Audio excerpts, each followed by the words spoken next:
সভাখনত অংশগ্ৰহণ কৰিছা সেইবোৰ দেখি আৰু আমাৰ পিছফালে থকা সেই ৩-৪জন যুৱক আমাৰ এইমাত্ৰ আমাৰ মাজৰ পৰা বিশেষ এটা কামত বিদায় ল'ব লগা হোৱা আমাৰ মুনীন্দ্ৰ চুতীয়া ডাঙৰীয়া, আমাৰ অতি সুন্দৰভাৱে ৰঞ্জন মৰাণ ডাঙৰীয়াই প্ৰথমখিনি আগবঢ়াই দিলে, লগতে মনোৰম চুতীয়া ডাঙৰীয়া, আমি তিনিওজনকে কালি লগ পাই এই যিটো তেওঁলোকৰ পদক্ষেপৰ কথা চেগা চুৰুকাকে শুনি আছিলো, কিন্তু আজি ভাবিলো এই যে কয় ইংৰাজীত কথা এটা সিং ইজ বিলিভিং, আৰু আজি তোমালোকৰ মাজলৈ আহি সমূহ শিক্ষা মানে শিক্ষাৰ লগত জড়িত থকা শিক্ষক শিক্ষয়িত্ৰী ছাত্ৰ ছাত্ৰী নৱম শ্ৰেণীৰ পৰা দ্বাদশ শ্ৰেণীলৈ ২-৩জন অভিভাৱক আন অতিথি সকলোৰে আগত মই অকপতে এটা কথা ক'ব বিচাৰো যে অসমৰ বিভিন্ন মহাবিদ্যালয় বা বিশ্ববিদ্যালয় কলেজ বা ইউনিভাৰ্চিটিত মই যাওঁ, বক্তৃতা দিওঁ, প্ৰায় সপ্তাহতে এনেকুৱা ধৰণৰ অনুষ্ঠান থাকে, কিন্তু আজিৰ যিটো এইটো পৰিৱেশ, এই পৰিৱেশ অনন্য, এই পৰিৱেশ অসাধাৰণ, এই পৰিৱেশ অদ্বিতীয়। মই ইয়াত জড়িত থকা প্ৰতিগৰাকী মানুহক, প্ৰতিজন ছাত্ৰ ছাত্ৰী মই ধন্যবাদ জনাইছো, কৃতজ্ঞতা জনাইছো। এই যে মৰাণ ৰিপতি অসমৰ স্বাভিমান বডৌচা ৰজাৰ নামত ২০২০ চনৰ অতিমাৰীৰ সময়ত এই ৩জন যুৱকে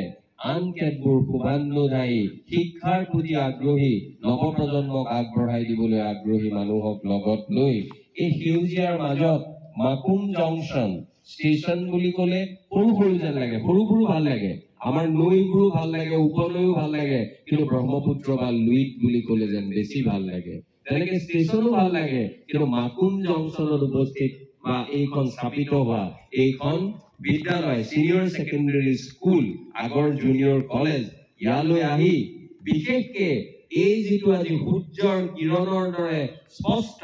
ডিচেম্বৰ মাহৰ ২২ তাৰিখেও আমি হয়তো ইমান শীতৰ লগত যুদ্ধ কৰিব লগা হোৱা নাই। সূৰ্যই আমাক এই পৰিৱেশক মানুহে যেনেকৈ ধ্বংস কৰিছে নগৰত বসবাস কৰা মানুহে, কিন্তু গাঁৱৰ অঞ্চলত মাকুমৰ দৰে অঞ্চলত কোনোবাই ধুবুৰী, কোনোবাই নগাঁও, কোনোবাই তেজপুৰত এনেধৰণৰ পদক্ষেপৰ জৰিয়তে অসমীয়া জাতিটোক আগবঢ়াই নিছে, আৰু তোমালোক এই জাতিটোক আগবঢ়াই নিয়া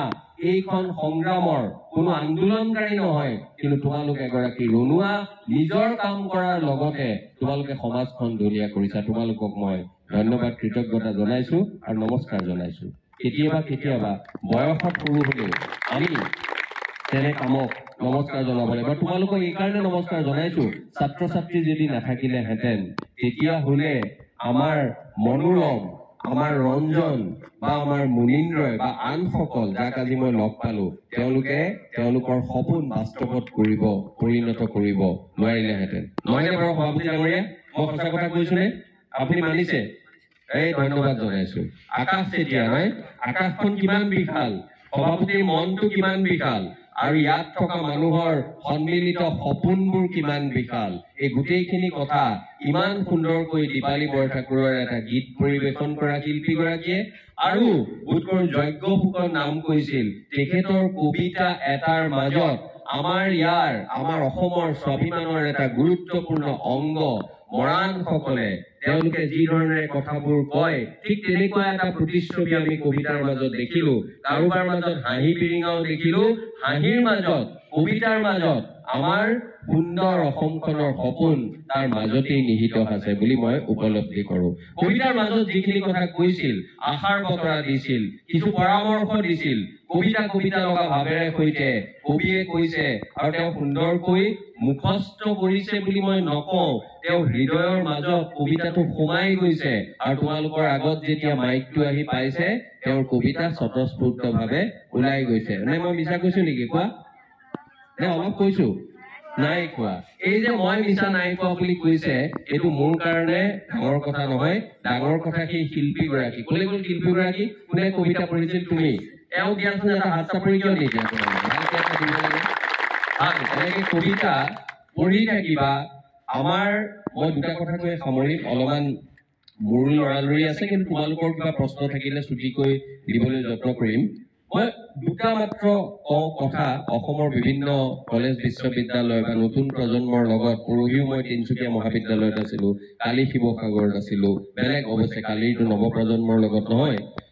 দুটা কথা আমি দেখো তোমালোকে এতিয়া নৱম শ্ৰেণী এই সময়ছোৱা সাংঘাতিক এটা সময় এই সময়ছোৱাত সকলো বস্তু কেতিয়াবা ভাল লাগে সকলো বস্তুৱে ৰঙীন লাগে পৃথিৱীত লাগে যে বহুত অন্যায় হৈছে আৰু কেতিয়াবা এনেকুৱা লাগে সকলো অন্যায় মই নাশ কৰিম সকলো প্ৰেমৰে মই নায়ক হ'ম বা মই নায়িকা হ'ম এই গোটেইবোৰ কথা থাকে এই কথাবোৰৰ মাজত মানুহৰ শাৰীৰিক এতিয়াৰ যিটো অৱস্থা মানুহৰ দেহাৰ মাজত যিটো হৰমনৰ যিটো উপদ্ৰৱ বুলিয়ে কোৱা বা আক্ৰমণ বুলিয়ে কোৱা সেই গোটেইবোৰ কথা আমাৰো আছিল থাকিব এই কথাবোৰক আমি সন্মান জনাব লাগিব কিন্তু এখন প্ৰকৃত শিক্ষানুষ্ঠানে আমাৰ মনক কেতিয়াবা বিবেকৰ বান্ধোনৰ দ্বাৰা নিয়ন্ত্ৰণ কৰিব লাগে বুলি কয় তোমালোকৰ শিক্ষক শিক্ষয়িত্ৰীয়ে মোৰ নিচিনাকে নকয় আৰু ধুনীয়াকে কয় মই ইমান ভালকে ক'ব নোৱাৰো তথাপি মই কৈছো মনটোৱে কেতিয়াবা কিবা কথা কয় ক্লাছ 8 9 10 পিছলে হয়তো নোকোৱা হ'ব কিন্তু বিবেকে তোমালোকক বান্ধি ৰাখে তাৰ বাবে এইখন সিনিয়ৰ সেকেন্ডাৰী স্কুলৰ প্ৰতিগৰাকী শিক্ষকক মই ধন্যবাদ আৰু কৃতজ্ঞতা জনাইছো আপোনালোকে যদি তেওঁলোকক এনেধৰণে আগবঢ়াই নিদিলেহেঁতেন আজি আমি মেল মিটিঙত ইমান ধুনীয়াকৈ আকাশ চেতিয়াই ইমান ধুনীয়াকৈ সভাপতিত্ব কৰিছে মোৰ আচলতে অলপ ভয় লাগিছে আপোনালৈ তথাপি আপুনি হাঁহি দিছে কাৰণে মই ভয়টো কৰা নাই আৰু ইমান ধুনীয়াকৈ তেওঁলোকৰ 2-3 জনৰ মই ভাষণ শুনিলো আৰু কবিতা শুনিলো গীত শুনিলো মই জানো যে শিক্ষকসকলৰ কিন্তু সাংঘাতিক এটা ডাঙৰ ভূমিকা আছে শিক্ষকসকলকো তোমালোকে এটা হাত চাপৰি দিব লাগে মই ক'ব লগা কথাটো হ'ল এতিয়া মই ধন্যবাদ জনাইছো তেখেতক ৰেকৰ্ডিং কৰিছে মোৰ কাৰণে এইটো এটা স্মৃতি হৈ ৰ'ব এই ৰেকৰ্ডিং কৰা বস্তুটো ভালো বেয়াও মোবাইল ফোন এই মোবাইল ফোনটো ব্যৱহাৰৰ ক্ষেত্ৰত আমি তোমাৰ মা দেউতাও কয় শিক্ষক শিক্ষয়িত্ৰীও কয় তোমালোকৰ খঙো উঠে এই মোবাইলটো পালে আজিকালি চবেই উপদেশ বানিয়ে দিয়ে তোমালোকে হয়তো ভাবা এতিয়া ইনষ্টাগ্ৰাম ফেচবুক কোন আছা নাজানো আজি নাথাকিলেও পিছত হয়তো থাকিবা মই এইবোৰ আপত্তি কৰা নাই ভাল কথাও হয় তাৰ মাজেদি ভাল কথাবোৰ ল'ব লাগে আৰু বেছি সময় মোবাইলটোৰ ভৃত্য হ'ব নালাগে মানুহে কৈছিল money is a good servant but A very bed master Similarly, social media or Instagram or Facebook, they should be your servant, not your master. তুমি তেওঁলোকক নিয়ন্ত্ৰণ কৰিবা you will control them you will not be controlled by them এইটো যদি তোমালোকৰ জীৱনৰ পণ হয় তেতিয়াহ'লে কোনো মোবাইল ফোন কি লাগে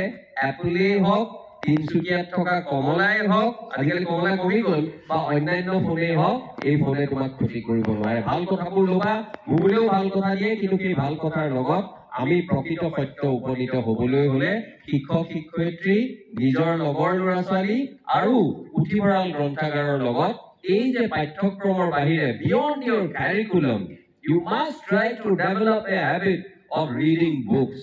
that may be in physical form that may be in PDF format any format that you feel is dear or you are comfortable with সেই কথাটো তোমালোকে যদি কৰা তেতিয়াহ'লে এই পৃথিৱীখন আকাশ চেতিয়াই আকাশখন যিমান ডাঙৰ দেখে তোমালোকেও সিমানেই ডাঙৰ দেখিবা বা তাতকৈ ডাঙৰ দেখিবা এই কথাটো মই ক'লো মোবাইল মই নকৰিবলৈ কোৱা নাই সামাজিক মাধ্যম ব্যৱহাৰ নকৰিবলৈ কোৱা নাই কিন্তু এই ক্ষেত্ৰত অলপমান সংযমী হ'বা আৰু দ্বিতীয় কথাটো তোমালোক সেই পৰ্যায়লৈ যোৱা নাই কিন্তু তোমালোক আজিকালি নৱম শ্ৰেণীৰ ওপৰৰ তোমালোকে সকলোবোৰ কথা বুজা মই কেৱল এটা উদাহৰণ দি সামৰিম এইদিনা আজি এমাহমানৰ আগতে মই যোৰহাটৰ ওচৰৰে একেবাৰে ঠাইখনৰ নাম মই কোৱা নাই যোৰহাট জিলাৰ ওচৰলৈ মই আহিছিলো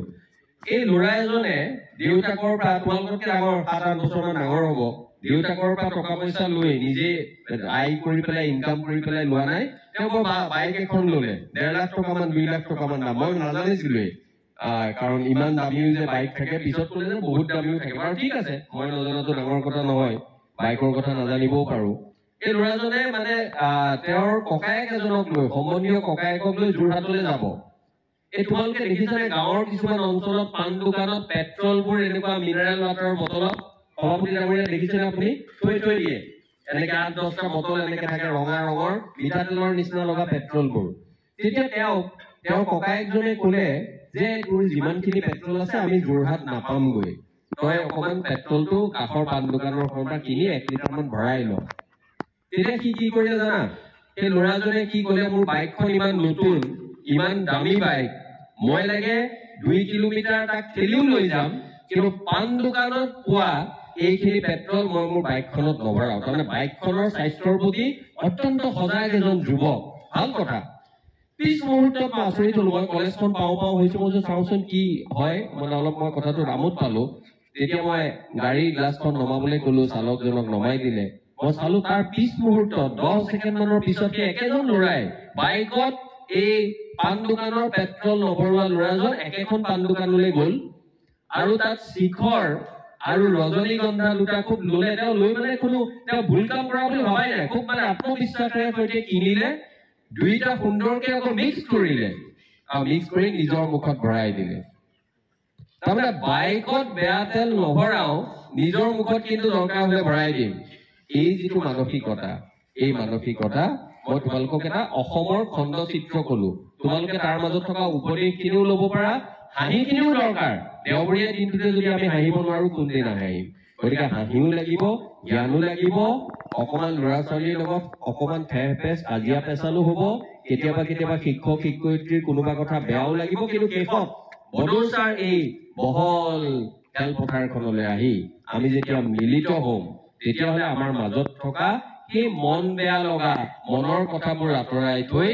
আমি এই সূৰ্যৰ পোহৰে আমাৰ মনবোৰ যেনেকৈ মুকলি কৰিছে সেউজীয়াই যেনেকৈ সাহস আৰু আশা দিছে আকাশ চিটিয়াই যেনেকৈ সকলোকে এখন আকাশৰ দৰে আজি সভাপতিত্ব কৰিছে তেনে এটা কথা মই ভাবো বড়োচা ছিনিয়ৰ ছেকেণ্ডেৰী এইখন স্কুলৰ এইখন বিদ্যালয়ৰ এইখন শিক্ষানুষ্ঠানৰ প্ৰতিগৰাকী ছাত্ৰ ছাত্ৰীয়ে বেছিকে কৰিব আৰু ছাত্ৰ ছাত্ৰীয়ে বেছিকে কৰা দেখিলে আমাৰ কি হ'ব শিক্ষক শিক্ষয়িত্ৰী আৰু ইয়াৰ যিসকল কৰ্তৃপক্ষ সঞ্চালক আছে তেওঁলোকেও এইখন আৰু বেছি ত্বৰান্বিত কৰিবলৈ চেষ্টা কৰিব আৰু সন্মিলিত প্ৰচেষ্টাত সেউজীয়া আৰু এই সূৰ্য দুইটাৰ যেতিয়া মিলন হ'ব তেতিয়া আমি এখন আৰু ভাল ইয়াত সমাজ দেখিবলৈ পাম যিখন সমাজত এদিন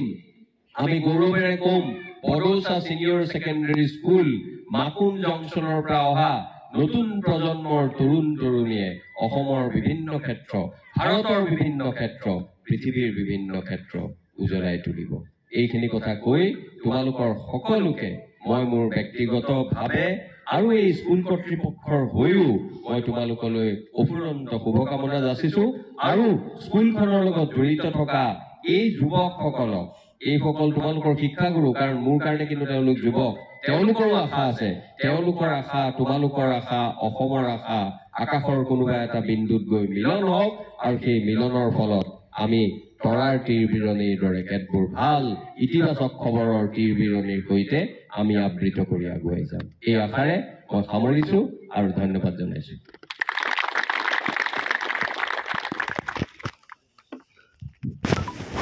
হয় মই